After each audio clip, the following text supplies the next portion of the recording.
je t'arrête tout de suite. Oui, j'ai vu les 2 premiers épisodes de Daredevil, mais je ne t'en parlerai pas. Ah bah non, oh non, alors non, je n'ai pas le droit. Il faut attendre un petit peu, et de toute manière, moi en général, quand je vous sors une critique, c'est très rare que la critique sorte avant le film. Mais c'est déjà arrivé, mais c'est très rare. Là, pour le coup, la critique arrivera comme à l'accoutumée, à midi, le jour de la sortie de l'épisode, et je crois que c'est mercredi prochain. On se retrouvera mercredi prochain, mais avant ça. Oui, j'ai vu les épisodes, je peux vous dire que c'est... Je ne dirai rien. Je ne veux pas vous spoiler mon avis. Ah non, alors là non, ah non, alors là non. Non. Et oui, on va parler de Daredevil Born Again, ne vous inquiétez pas, il n'y a aucun spoiler, encore une fois, je le précise. Mais j'avais envie, et c'est vrai que c'est une sorte de vidéo qu'on fait assez souvent, on va dire, c'est de parler de l'importance qu'est ce projet-là. Parce que Daredevil, on ne va pas se mentir, a été un tournant, et ça on l'a appris la semaine dernière, puisque je vous rappelle qu'à la base, la série Daredevil, et ça c'était ce qui était prévu avant, on en avait déjà parlé avant, c'était que on devait avoir tel élément, et que ça avait fuité, les gens en parlaient sur les réseaux sociaux, on en avait même parlé sur YouTube en montrant notre mécontentement sur ce qu'était ce début de projet. Et donc Kevin Feige, alors je ne pense pas qu'il ait vu les réactions en France, mais surtout aux États-Unis et dans le monde en fait de manière globale. Et il s'est dit, attendez, il se passe peut-être quelque chose de pas ouf autour du projet, donc les scénaristes là qui bossent sur le projet, on va les virer et on va changer en fait totalement ce qui était prévu pour ce projet-là. Et pourquoi est-ce que je vous parle de tournant? C'est que la semaine dernière, on a eu un article qui nous parlait de 3 séries qui avaient été mises en stand-by, donc de côté, Terror Inc., Strange Academy et Nova, et que cette nouvelle stratégie a commencé à être implantée au moment, on va dire, de la réécriture de Daredevil Born Again. Et là où c'est très fort pour Daredevil Born Again, c'est que je pense, et j'aimerais vraiment avoir votre avis là-dessus, c'est que c'est la seule série actuelle qui a été annoncée qui, on va dire, véhicule un certain engouement. Mais pas énorme non plus, parce que quand on fait des vidéos sur le sujet, c'est vrai que je n'ai pas forcément l'impression qu'il y ait énormément de gens qui soient là vraiment à fond sur le projet. Peut-être aussi parce qu'on est dans un microcosme et qu'on se dit, oui, c'est trop bien que la série Daredevil Born Again, encore une fois, qui ait été modifiée, soit une sorte de continuité de la saison 3, comme ça avait été annoncé. Mais, encore une fois, ce n'est que dans cette mini-sphère dans laquelle nous sommes. La plupart des gens n'ont peut-être pas vu les séries sur Netflix. Et si, dans votre entourage, vous connaissez des gens qui n'ont pas regardé ce qu'il y avait sur Netflix, forcez-le. Ah non, vraiment, même s'ils vont dire « Mais c'est du Marvel, ça m'intéresse pas, c'est toujours enfantin », montrez-leur Daredevil. Montrez-leur. Non, parce que c'est assez fort. C'est très fort. Donc, c'est pourquoi je vous inviterai fortement eh bien, à leur montrer pour qu'ils puissent savoir, on va dire, dans quel univers ils vont commencer à mettre les pieds. Si c'est pareil. Encore une fois, on n'en sait rien. Le fait est que pour ce projet de Daredevil Born Again, encore une fois, ils y croient énormément. À tel point qu'une saison 2 va se tourner ce vendredi. Ah, ça a été annoncé le 28 février 2025, c'est la date du début du tournage de la saison 2, qui logiquement devrait sortir l'année prochaine. Et par ailleurs aussi, alors ça je pense qu'on en a déjà parlé ou on en parlera dans une autre vidéo, mais on a eu des informations, des indications supplémentaires par rapport au projet Punisher. Et on en parlera, ou alors peut-être que la vidéo est déjà sortie, je vous avoue, j'en sais rien, non vraiment, j'en sais rien. Parce que je n'ai pas encore tourné la vidéo, donc je ne sais pas comment est-ce que je vais m'organiser par rapport à ça. Mais je tenais en fait à faire cette vidéo sur Daredevil parce que pour moi c'est essentiel. C'est que c'est vrai qu'on a fait quand même pas mal de vidéos où on s'était dit est-ce que là c'est le renouveau de Marvel? Est-ce que là c'est la fin de Marvel? Est-ce que là c'est le renouveau? Et en fait à chaque fois, et c'est ce qu'on ressent en fait à chaque fois, c'est que c'est, je ne dirais pas sinusoïdal non plus, mais c'est en pic. C'est-à-dire que des fois tu vas trouver un projet énorme, tu vas te dire ah ouais là enfin ils ont compris certaines choses et après ça redescend. Regardez l'exemple concret, alors encore une fois c'est totalement subjectif. C'est personnel, c'est en fonction de vos goûts. Mais c'est vrai que lorsque j'ai eu Agatha, j'étais bien. Quand j'ai eu Spider-Man, la série d'animation, j'étais très bien.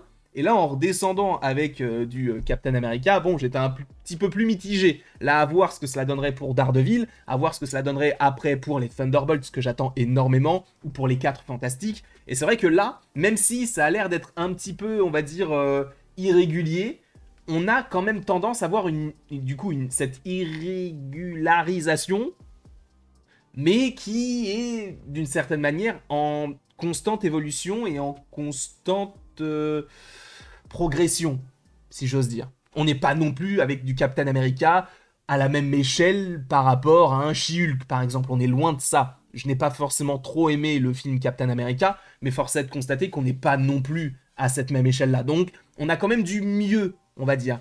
Mais sur un projet tel que Daredevil, c'est une énorme prise de risque. Parce que oui, c'était bien beau dans Echo quand on voyait Daredevil. C'était bien beau dans Spider-Man No Way Home lorsqu'on voyait Daredevil. C'était bien beau de voir aussi ce personnage-là dans la série She-Hulk.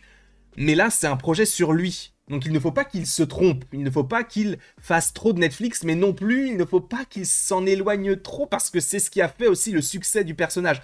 Donc, je ne dis pas que c'est via ce personnage-là, via ce projet-là, que la série, ou en tout cas l'univers Marvel, notamment du côté de la télévision, va vraiment être propulsé. Mais je pense que ça peut être une sorte de regain d'énergie par rapport à l'aura qu'est Marvel, enfin ou plutôt qu'a Marvel actuellement.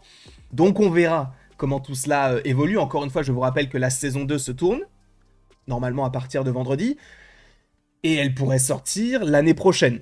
Sachez que un projet tel que celui-ci qui sort une saison 1, une année, et l'année suivante la saison 2, du côté du MCU, ce n'est jamais arrivé, puisque même What If a patienté entre la saison 1 et la saison 2. Pour Loki, on a eu en 2021 et en 2023.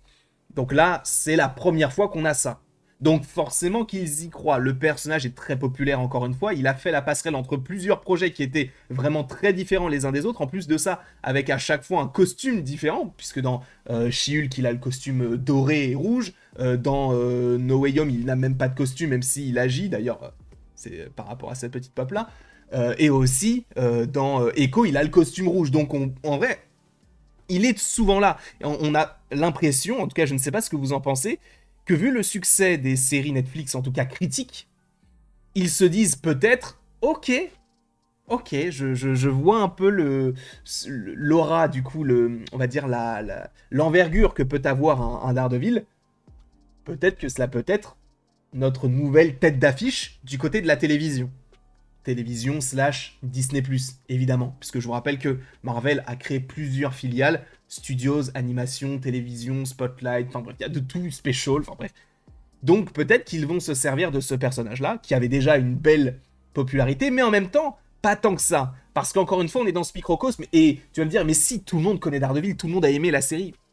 Alors, tous les gens qui ont vu la série jusqu'à la fin, je connais personne qui n'a pas aimé la série, mais qui a vu la série? C'est vrai. Il y a beaucoup de gens aussi qui ne l'ont pas vu. Et sachez, et c'est très simple de savoir si un projet est vraiment vu ou non. S'il était vraiment vu, ils en auraient fait une saison 4 sur Netflix, à l'époque. Et ils ne l'ont pas fait. Ils ont préféré ne plus faire de projet et rendre les droits à Disney. Parce que après Daredevil, on a quand même eu... Alors je pense que la saison 2 du Punisher, je sais pas si elle est sortie avant ou après Daredevil, je ne sais plus. On a eu Jessica... Je crois que le dernier projet Netflix, du côté de Marvel, c'était Jessica Jones saison 3. Pourquoi est-ce qu'ils n'ont pas fait de suite par la suite? Justement, si c'était si bien que ça. Évidemment que pour moi, cette série est parfaite. La saison 3, 2, 1, c'est exceptionnel ce qu'on a eu sur Netflix. Donc j'espère que ce sera la même chose pour cette série-là. Mais c'est vrai que elle est parfaite pour les gens qui ont vu la série. Mais il y a beaucoup de gens qui ne l'ont pas vue. Donc c'est pour ça, n'hésitez pas à en parler autour de vous. Je ne suis pas là pour faire la promotion d'un projet Disney+. En vrai, je m'en fous totalement. C'est juste, mettez dans la tête des gens que Marvel, ce n'est pas que du Quantum Mania. Ah, je vous en supplie, dites-leur. Ça peut être aussi Daredevil. Dites-leur, je vous en supplie.